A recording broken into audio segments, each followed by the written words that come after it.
মন্তব্য কিংবা যুক্তি ভাই স্যার? খুব সুন্দর একটা প্রশ্ন করেছেন। তিনি বলেছেন মুসলিম পরিবারে জন্ম নেওয়ার কারণে আমি ইসলাম ধর্ম অনুমোদন করছি।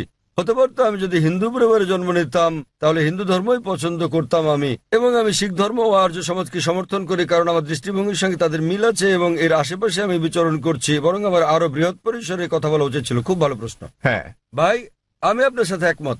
১৯ বছর বয়স পর্যন্ত আমি মুসলমান ছিলাম কারণ আমার পিতা মুসলমান ছিলেন।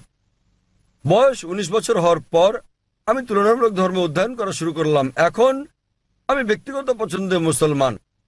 আর বিশ্বাস করেন, যদি আপনি ইসলামের চেয়ে ভালো কোনো ধর্ম আমাকে দেখাতে পারেন তাহলে আজই আমি সেই ধর্ম গ্রহণ করতে প্রস্তুত আছি। আজই। স্যার আমি মানবতার ধর্মের কথা বলছি। ভাই আমি বলবো জি আমি বলবো জি আমি বলছি, যদি কেউ ইসলামের